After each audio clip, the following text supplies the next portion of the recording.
శ్రీ గురుభ్యో నమ. స్వజ్ఞాన దీపమను గురు గీతల నుండి ఈవేళ మనం 3వ అధ్యాయమునందు 188వ శ్లోకాన్ని శరణాగతి భావంతో పరిశీలన చేసుకుందాం. గురు గీతామిమాం దేవి హృది నిత్యం విభావయ మహావ్యాధిగతై దుఃఖైః సర్వదా ప్రజపేన్ముదా. ఓ పార్వతీ, ఈ గురుగీతను నీ హృదయమునందెల్లప్పుడును భావన చేయుము. గొప్ప వ్యాధుల వలన పొందబడిన దుఃఖములతో కూడికొనిన దానవైనను సంతోషముతో ఎల్లప్పుడూ జపించవలయను అని చెబుతూ ఉన్నాడు పరమేశ్వరుడు. ఇది మనం గమనములో ఉంచుకోవాలి ఎప్పుడు కూడా ఈ వాక్యములను. ఎందుచేత అంటే గురుగీతలను చదివిన, భగవద్గీతను చదివిన, భారత భాగవత పురాణ ఇతిహాసములు ఏమి చదివినా ఏదో ఫలితమును కోరి, ఆయురారోగ్యములను, ధనకనక వస్తు వాహనములను కోరి చేయు కర్మ అది కర్మ బందీని చేస్తుందే కానీ కర్మ విముక్తులను చేయలేదు. అందుచేత పరమేశ్వరుడు పార్వతీమాతకు ఏమి చెబుతూ ఉన్నాడు?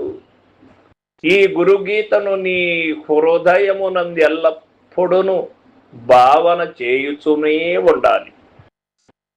మానవ యొక్క ధర్మము, ఈ యొక్క దేహము దుఃఖములమయమై ఉంటుంది. జన్మ దుఃఖం, జరా దుఃఖం, జాయా దుఃఖం, పునః పునః సంసార సాగరం దుఃఖం. తస్మాత్ జాగృతో జాగృత. దాని ధర్మం ఈ దేహమునకు బాల్య యవ్వన కౌమారములు ఏ విధంగా మార్పులు జరుగుతూ ఉంటాయో అదే విధముగా ఈ దేహము క్షీణించి ముడతలమయమై రోగమయమై దేహ సౌందర్యము అంతా కూడా చిదిలిమైపోవడం అనేది సహజంగా జరుగుతుంది. ఆ స్థితిలో కూడా గురు గీత భావనే నిరంతరము ఉండాలి మన యొక్క హృదయమునందు అని చెబుతూ ఉన్నాడు పరమేశ్వరుడు. ఎందుచేత అంటే సత్యము తెలిసినటువంటి వాడు ఈ దేహ మోహ భ్రాంతితో ఉండడు.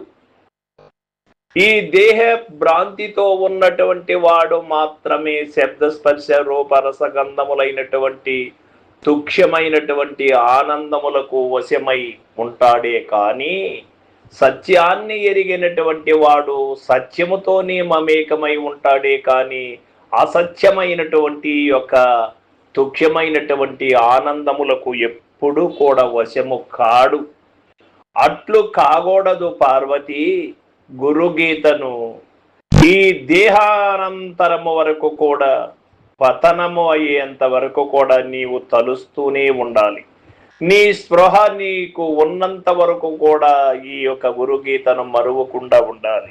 కష్టములు వచ్చినవి అని మరువకూడదు అని మనకు భగవానుడు ద్వారా తెలియబడుతూ ఉంది. సర్వం సద్గురుపాదార్పణమస్తు. జై గురుదేవ.